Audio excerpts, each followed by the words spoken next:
On this episode of Mythbusters, there's Earth, Wind, and Fire.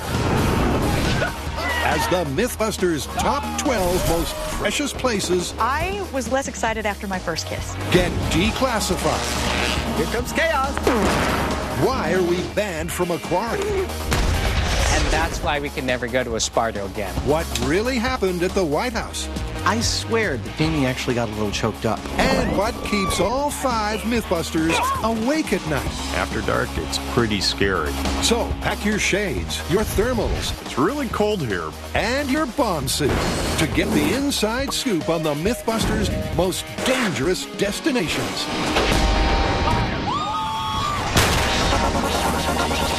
Who are the Mythbusters? Adam Savage and Jamie Heineman. I call it my little pop gun. Between them, more than 30 years of special effects experience. Together with Brad Imahara, I was totally scared! Carrie Byron, Give him another shot. and Tori Belleci. Stop this car up! They don't just tell the myths, they put them to the test.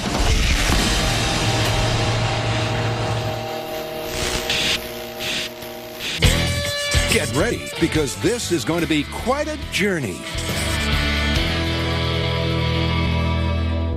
Throughout Mythbuster history, we've been to some incredible places. Wilderness, both blisteringly hot and bone-chillingly cold. Explosive quarries and crash test facilities. High deserts and frozen lakes. The jungle and the deep blue sea. In this episode, we've gathered together the dozen best Mythbuster locations. And we're going to count them down. So let's start the show. And first up in this location countdown, where better to start than home sweet home? I want liftoff this time. Because over the years, these little shops have seen a lot of horrors. But as to why they make this location countdown, here's the landlord. He's a trooper, man, I'll tell you. Nowadays, M5 is pretty well dominated by Mythbusters. Surrender your candy. But when I started it, about 15 years or so ago, This is M5, my special effects shop. it was where a director could go, and pretty much anything he could dream up, we could make it. Jamie's built entire special effects sets out of lard. Why is it called M5? Jamie had a contest among his employees over what the name of that studio should be. I said, you should call it M5, because I was thinking that was the name of the British Secret Service, which I didn't realize was MI6. It's Heineman, James Heineman. He's never formally credited me with coming up with the name, even though it's the wrong name, and I've never gotten my $50 prize for coming up with the name of his business. Big baby. Naming rights aside, M5 is the perfect location for the Mythbusters to boldly go where no scientist has gone before. Are they getting bigger? Roger that, Mission Control. My breasts are expanding. Repeat, breasts are expanding. But as time went by, with more myths came more mess. Don't tell Jamie, okay? This is a secret between us. And more room was required. Oh, this is bad. The thing is, M5's my shop. I own it. But Mythbusters, well, let's just say they're not really very good tenants. I swear I think I can smell it through the concrete. Eventually, I put my foot down, and they got another space. And so halfway through season 2, half the Mythbusters moved to M6. That was the shop that Scotty, Tori, and I were going to work out of. Our neighbors didn't quite like us so much. The amount of noise and stink, discomfort really, we caused them. Caused us to lose the lease on M6, and thus M7 was born. M7, the new home of Carrie, Grant, and Tori. A space in which they would spread their experimental wings and supposedly cut down on neighbor-related issues. I just wanted to let you know we had a little accident in the shop and I punched a small hole through the wall. You gotta stay on your toes when you're a neighbor of Mythbusters.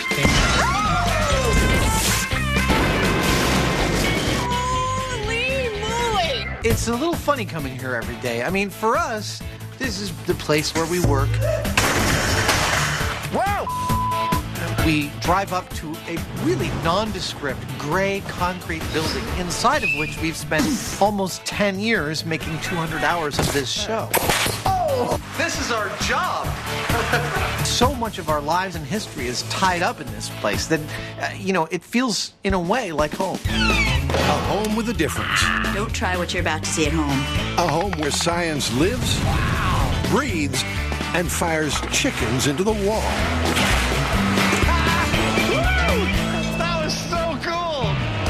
Hot on the heels of home, it's some blasts from the past. Mythbusters and quarries have a special relationship. Very simply because if you want to make a really, really big explosion, there's no place else to go. Oh, look at that! Where else can you go to launch a car off a cliff? Or shoot a torpedo at a boat? I don't know, maybe that was a little too powerful. What do you think? Well, the first time we went to a quarry was one of our all-time biggest explosions. It was Cement Truck. We had actually filmed that entire episode of Cement Truck without the final explosion. 3, 2, 1. That sounded like you hit it with a sledgehammer. And they got it back to the edit suite, and they cut it, and they looked at it, and they thought, it's missing something. It's missing a big finale. You know how anticlimactic that was? The fire truck's leaving. So we had to find a location big enough to completely decimate this truck in, and that's when one of our producers found the rock quarry we eventually blew it up in. It was a picture-perfect location for that story. Several square miles with a body of water separating us from the explosion so we could watch it safely from 1.5 miles away.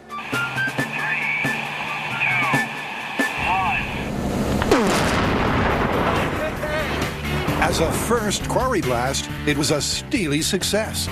Mythbusters 1, Cement Truck 0.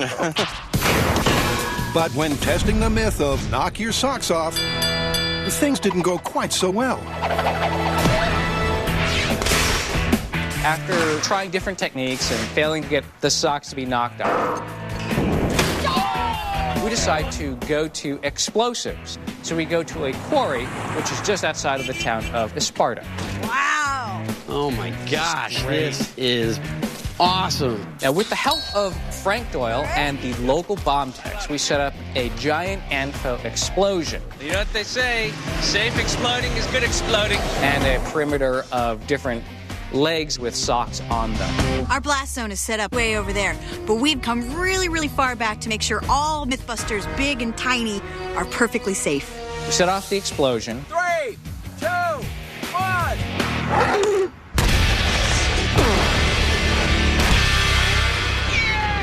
And we got a lot of feet blown off, but no clean socks having been blown off. That's definitely not blowing your socks off. But that's not all we got. We set off the blast wave, and despite the advice of our experts, it's much larger than any of us have anticipated. And so we start getting reports from the town that people have been knocked off their sofas, windows have broken, car alarms have gone off, ceiling tiles fell down. That's the reality. The news reports, on the other hand, said that we had leveled the town accidentally. The Mythbusters had done this, which is not the case. I'll tell you something really funny about Esparta. When we started getting all the phone calls that things had gone awry, you might say it was a blast. The producer grabbed me, being that I was extremely pregnant, and said, "You're coming with me. Nobody can be mad at a pregnant lady." So we went from place to place begging for forgiveness. Because really, can you be? And that's why we can never go to Esparta again.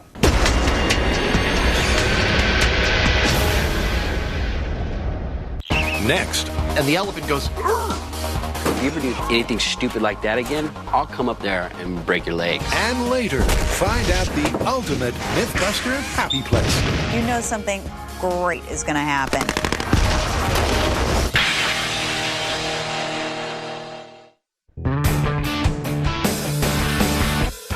From the desert to the deep blue sea. Apparently, sharks like medieval armor. The Mythbusters are counting down 3, 2, their all-time favorite locations. 1. And next up is a destination with bite. We don't travel a lot for this show. We have almost every climate we want within a day's drive of us here in San Francisco. Today's forecast, 70% chance of science. It's well over 100 degrees out here. It's cold. So when we found out we were going to go literally halfway across the globe, we were psyched. The focus of the trip was sharks. In False Bay, South Africa, there are great white sharks that leap completely out of the water when they attack seals. Little do they know that death is lurking below. If you've seen footage of great whites leaping out of the water, that's where it happens. Oh! And that's why we went there.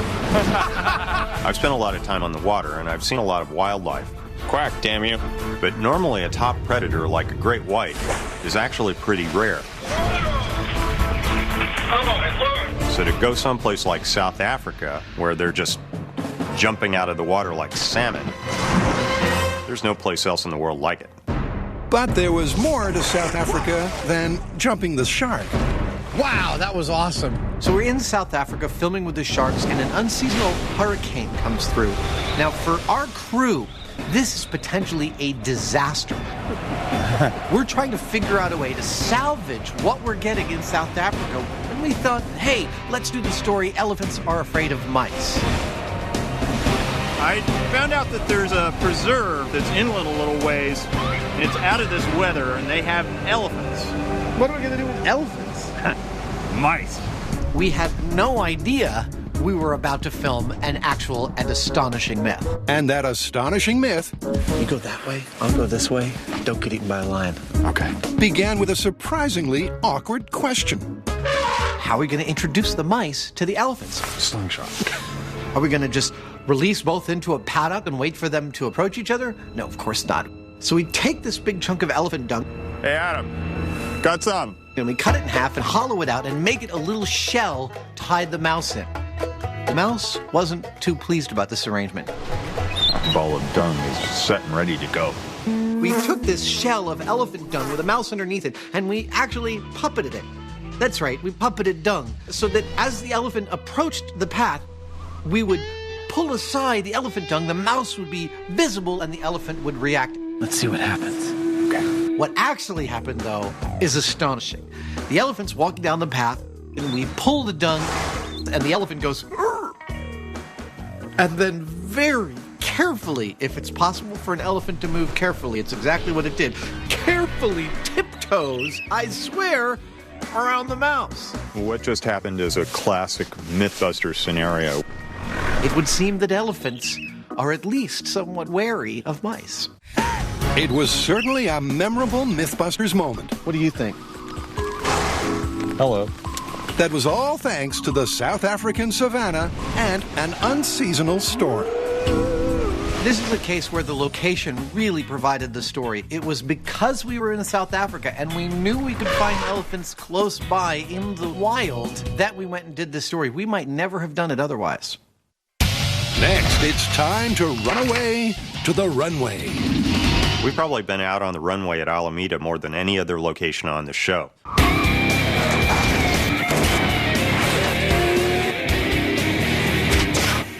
In fact, we were just out there yesterday. Okay, rims versus manhole covers in 3, 2, 1.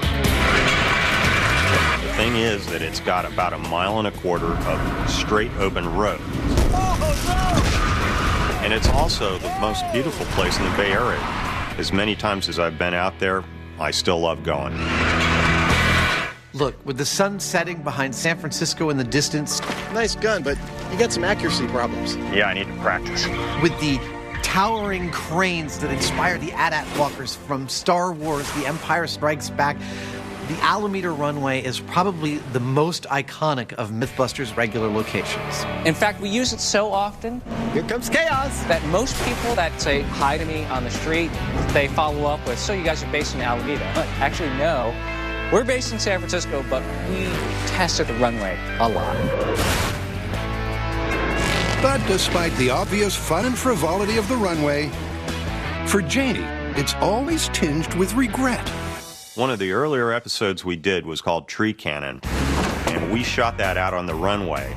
The thing was that it involved firing a cannonball that I had meticulously carved out of a piece of granite, and it was perfect. It was just this beautiful little spear. Everybody was impressed. Do you think we'll be able to find it?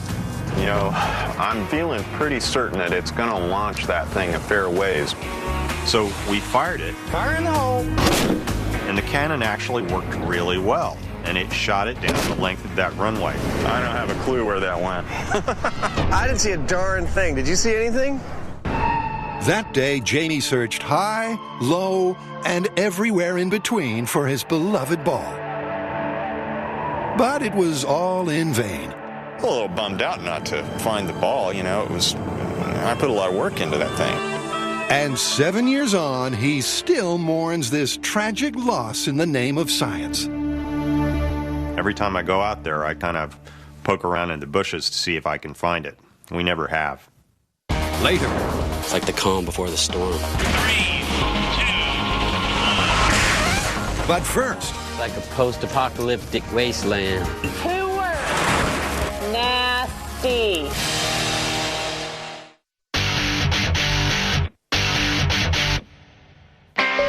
It's the Mythbusters Location Special Countdown. And next, it's the Dawn of the Dead. Look, it's no secret that most of our experiments over the years have had to do with destroying things or hurting things.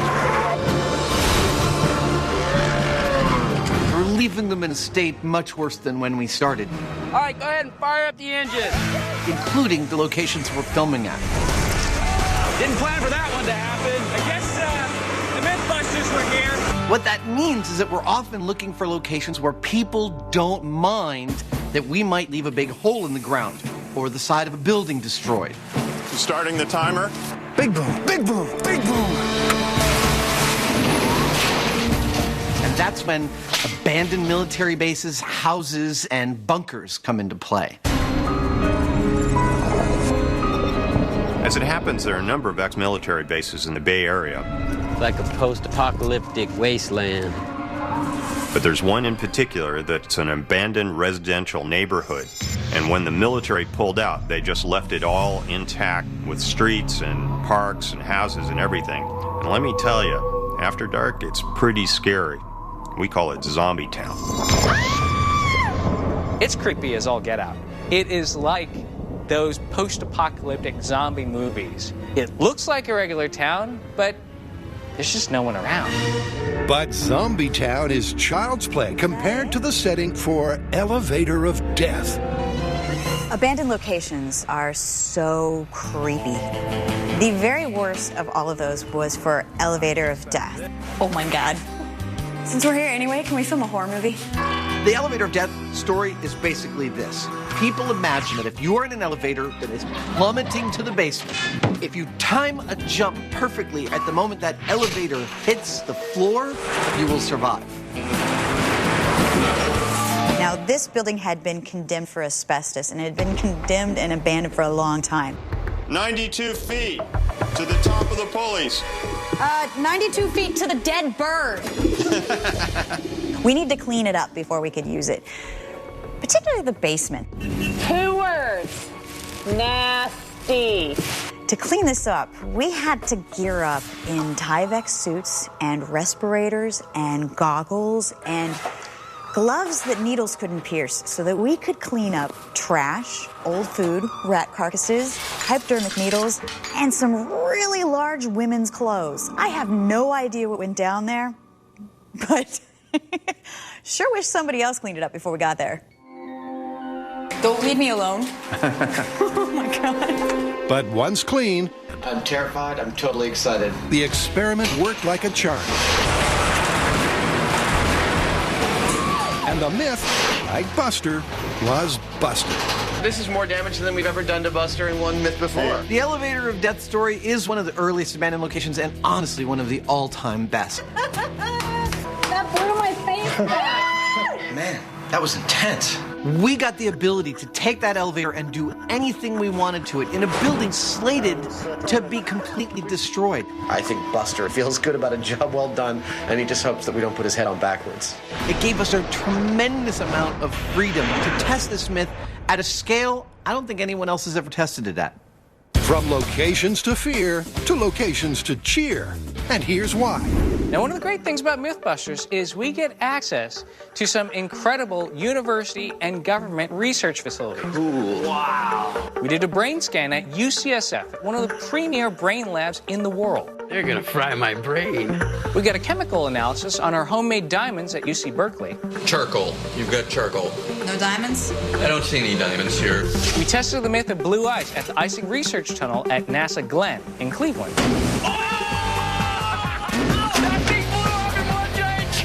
And then there's New Mexico Tech, which I have to say is my favorite because of two words: rocket sled. Rocket sled in 3, 2, 1.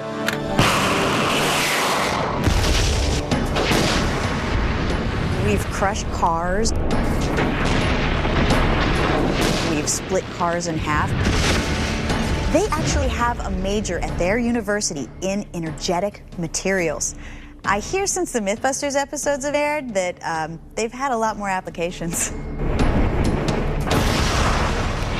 Without doubt, science centers of excellence play a key role in much Mythbusters mayhem. That's awesome! But be they spectacular stunts or data to die for, That's pretty cool. I want to see the high speed. Yeah. it's not only the location that counts, because the experts found therein are just as important.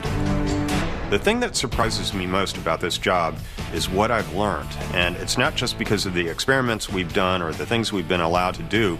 It's about the people that we've had access to. Because we've gone into some of these institutions where these people are just absolutely brilliant. They're at the top of their field. And to see things through their eyes has been incredibly enlightening. Coming right up. It's loud.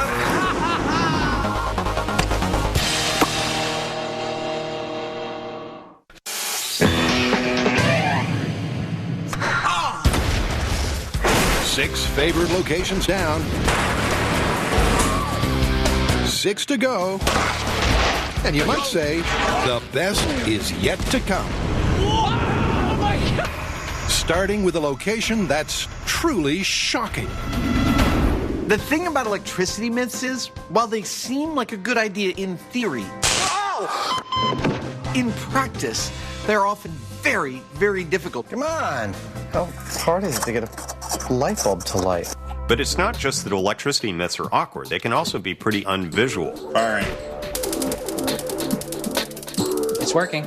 Okay. There aren't these gigantic Frankenstein lightning bolts flying around all over the place. 1. Wow, that was great. There is one exception to this. Our local power company has a testing facility about an hour north of us. It's a lightning dome. Why is it a cool location? I don't know. I mean, except for the fact that it's a huge geodesic dome that looks like a mad scientist laboratory. What are your plans, my master? We're going to take over the world. Oh, yes. With massive lightning generating balls you can turn on and off at will. That actually worked. That was beautiful. It's not that interesting. That was awesome. We've done several stories there, like Phone in a Thunderstorm, It's alive. Franklin's Kite, and Golf Club. What a shocker! There's something that doesn't quite come across on television, which is before we generate any lightning bolts, there's this whole protocol where doors are shut, red lights are set to spinning. Okay, I'm going hot. And then these massive capacitor banks are charged up, and you hear this. You really feel like you're in Frankenstein movie. It's really unnerving because you know the charge is building. Okay, we're up to 243, almost 250 kV. You just don't know when that lightning bolt and that big crack is going to happen. We're at 440,000 volts. We're going to go to 480. And then it goes crack! And then you just see this like lightning bolt. There's nothing better. I think based on how awesome it is, they should rename it the Thunderdome. Don't you? Write them and tell them. Wow. Beyond the Thunderdome is a place to let it all hang out. I think one of my all-time favorite hangars is Hangar 2 out at Moffa Field at the NASA Ames Center. It is 230 feet from the floor to the center of the arch. It's a quarter of a mile long. It's overwhelming. It used to house these big airships for the Navy. Now, they don't use those anymore, so it left this great piece of architecture that's completely made out of redwood, hundreds of feet high. It's a beautiful indoor space. It's cavernous and echoey. It smells great because of all the wood. And we got to do our whole experiment there on the floor. That experiment being the world record-breaking 7-paper fold. We're basically going to have to fill this whole area. Exactly the type of test requiring protection from the elements and acres of space. But for this myth, the hangar did have one drawback.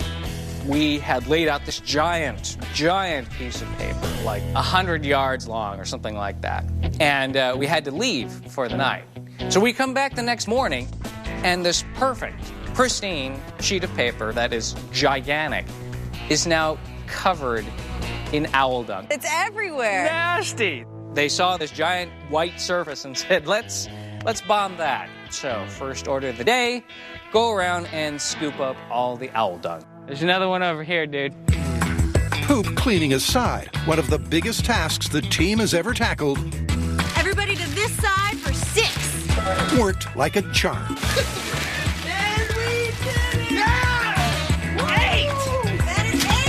Turns out you can fold a piece of paper more than 7 times. You just need to supersize the paper and the location.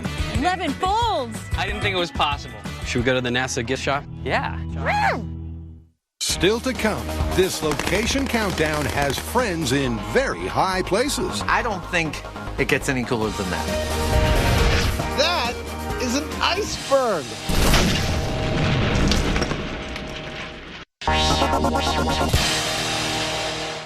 Next up in the Mythbusters Location Special, we're going straight to the top. You know, some viewers may be watching us and thinking, the boys are standing on a very accurate set of the White House Library. But they'd be wrong. When it comes to locations, how do you get any cooler than the White House? I don't think it gets any cooler than that. Hey, guys. Welcome to the White House. Thank you, Mr. President. In the space of 1 year, I was at the White House 3 times, and I met the president each time. Did I ever think I would do that? No, not at all. So what can we do for you? I think that we've got a big one that hasn't been thoroughly tested. Which one is that? Well, it is Archimedes' solar ray. Well, that is a classic. It is a classic, but I'm not sure that we've really finally disproved or proved this myth, and so I'm hoping that we can take one more crack at it. We chose that story because while we had tested that myth twice before, I'm standing right in it, and I'm not dead yet. We had never done it the way it was actually originally described, i.e. with 500 soldiers holding polished shields along a shoreline trying to set fire to a boat. Do you want Marcellus to take your city of Syracuse? Those soldiers could be kids, we realized. In fact, we ended up getting 500 students from the school that Jamie's wife has been a science teacher at for 20 years. How's that for serendipity? That's the spirit, soldiers! Using people power was the ultimate way to test this presidential challenge. The intensity from these mirrors is incredible. But the result was not good news for Archimedes. 1, 2, 3. You hear that? I got one more thing. When we were rehearsing the lines before the president showed up, Here we go. there is an exchange between the president and Jamie where Jamie says, "Why do you want us here?" So what can we do for you? And the president gives this long speech about how important he feels Mythbusters are in educating kids in science. Guys. But when the president finally showed up and did that in front of Jamie, What can we do for you, sir? I swear that Jamie actually got a little choked up. Nothing's more important to our country's future than getting young people engaged in math and science. So I'm just thrilled that you guys do such a great job making it fun. I think you can hear him go, "Well, that means a lot to us, Mr. President." Well, thank you, sir. That means a great deal. Like he was seriously bowled over by hearing the genuine tone in President Obama's voice about his feelings about our role in educating kids in science. Next on the Countdown Conundrum, it's time to break the ice. There's nothing quite like the awe-inspiring majesty of snow-covered mountains. At least until the Mythbusters turn up.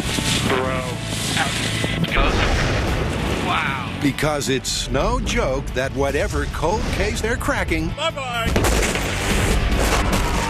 chillsome carnage ensues. But one thing is for sure, the toughest snowy situation was actually in California. Now, spinning ice bullet was probably done in the worst conditions that we've ever seen on Mythbusters. Rumor has it there's a lake out here. Let me set the scene. We are in the Sierra Nevada, in the area where the Donner Party experienced all its problems. This looked a little more picturesque in the brochures. We're at 9,000 feet, so just walking from the car to the curb, you're already exhausted. Save yourselves. It was a blizzard. I'm getting that feeling again, that loft feeling. It was like zero visibility. It was like 60-mile-an-hour winds, well below zero temperatures, and the whole time it was dumping snow on us. I mean, the entire time. Red, get yourself some snowshoes. Oh, there are shoes for this? And when they got to the lake, things weren't any easier. Spinning ice bullet means we have to get down to the icy surface of the lake. It's buried under 4 feet of snow, so before we even start the experiment, we have to dig out 4 feet of snow just to get down there. It's like we keep digging it out, and Mother Nature just keeps filling it back in. But showing true grit, the Mythbusters persevered. Whose idea of a myth is this? Until, after several misfires, I can't feel my fingers, and I can't see any bullets. they finally hit pay dirt. One. Look at that. Seeing that little bullet spin in the ice like a top, I mean, it was worth it. It was worth the 60-mile-an-hour winds. It was worth trekking through the snow and shoveling off the snow from the ice. It was worth losing my foot from the frostbite. It was worth it. Where's that rescue party? We are the rescue party. Next up, this is it. I'm ready. Are you ready? The final, most spectacular location. It is our favorite location.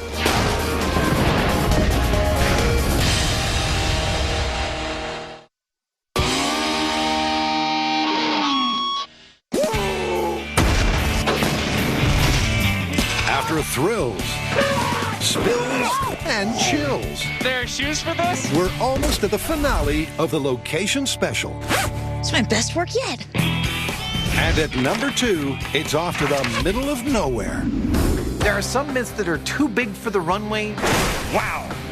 Too big for the bomb range. Oh my God. Too expansive for even a quarry. Say it with me. Jamie wants Big Boom. And that's when we've packed up all our gear and headed out to the Mojave Desert. Listen. It's quiet. Too quiet. It's like the calm before the storm. Ming Dynasty astronaut. His ass is on fire! Luxury car drop. JATO rocket car. I'm gonna have to have a grenectomy. These are myths that need a wide open space. Okay, we're in line. Okay, coming out of full throttle. And that's why the Mojave is perfect. Okay, helicopters at speed. Something you may not know about the original JATO rocket car is that I was there. 3, 2, 1, firing. I was actually interning for Jamie at the time, and I drove all night to catch up with them. Left in the parking lot of the hotel, jumped in the car with them, and then said, I will help out. What can I do? That was absolutely outrageous. Thanks to Carrie and the whole team, Mojave was the location that put Mythbusters on the map. That's true. That car is so beautiful. But it's not without its problems. Mojave Desert is a really difficult place to work. I mean, it's the desert. It's either really, really hot. We're 4 hours into the experiment, it's still hot as hell. Or really, really cold. I don't usually associate the terms freezing cold with desert, and yet I gotta tell you, it is freezing expletive cold out here. There's no power anywhere, and there's definitely no bathroom. It can also be muddy, as Jamie found out. We're on Confederate rocket, and we've got our massive 20-foot truck out on the desert floor, and Jamie gets it stuck in the mud, and we're stuck. So we call up this tow truck, and the tow truck slowly, excruciatingly drags the truck back out of the mud. And instead of then backing out the way he came, Jamie makes a left turn and gets the truck stuck in the mud again. Is there anything I could say that would make this more poignant? I don't think so. So the tow truck has to come back out again and drag the truck back out of the mud. I think we spent $1,500 on towing fees on that one day alone. But despite the mud, sweat, and tears, Mojave is a must-have location. Here goes the big boom Civil War rocket. In 3, 2, 1, ignition! And it's a location that comes with an added bonus. Go! Yeah! One of the unique things about Mojave is that there are places that we can go that have existing permits in place that will allow us to shoot a rocket straight up in the air thousands of feet and not worry about hitting an aircraft. Although that's a bonus that, as of yet, go ahead and make the system hot. The Mythbusters haven't exactly made the most of. This is a salami rocket firing in 3, 2, 1.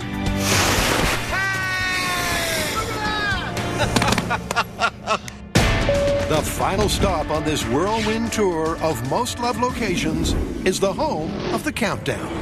Fire in the hole! Fire in the hole! Fire in the hole! Fire in the hole!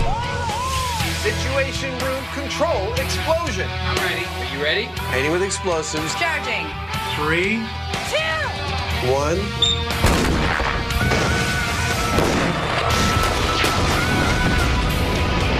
It's always a good day when you come into work and see that the bomb range is slated for the day. Because you know something great is going to happen. Yep, coming in at number 1, the bomb range sure is a blast. But the real bonus of this home from home, Feel like I'm ready to go out clubbing. is that it's a uniquely versatile experimental space.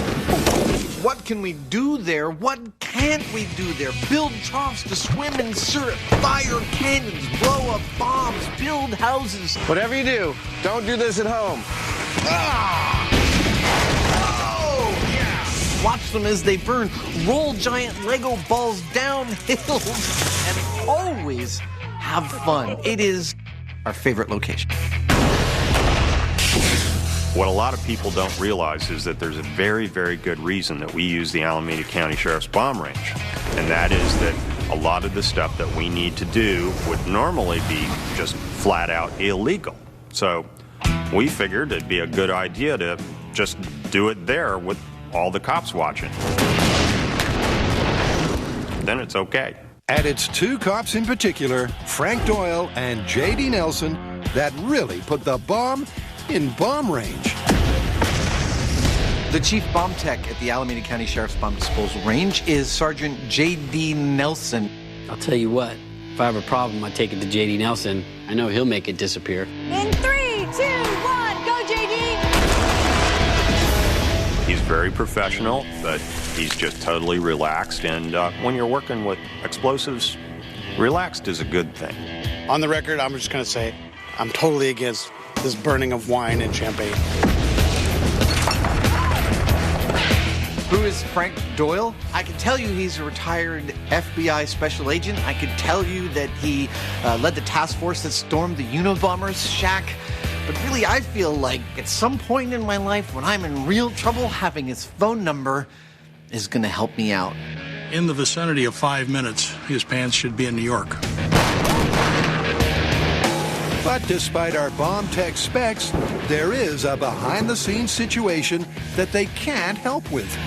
There is one complicated limitation to the bomb range, which is that the land of the bomb range has been blown up and carved up and dug up for so many years. There is nothing approaching topsoil in the whole area. It is all clay. It's the Swedish mud dance. So when it rains at the bomb range, you're gonna ruin your shoes. It's horrific. You're right? Oh, no. It makes working there really, really, really difficult. And then it makes it all worth it when you get to watch the high speed of things blowing up. And speaking of explosions on high def, high speed, the fan favorite moment at the bomb range was the supersized sawdust cannon, where things didn't quite go to plan. So we said, okay, this is Mythbusters. Let's ramp it up. What's more flammable than sawdust? Coffee creamer. Non-dairy creamer cannon! In 3, 2, 1! I don't think we quite expected the results we got because we were standing awfully close to what turned into a giant growling ball of fire that started to come towards us, dripping napalm of burning sugar. It was like Armageddon, and everybody took off running. That was frightening! It was one of those moments where it was like, oh, crap. But it's exactly that type of chaos, coupled with the diversity of myth mayhem, that makes the bomb range the Mythbusters' most loved location. You gonna paint your house with explosives? So while the credits roll, here's our tribute to the team's home away from home.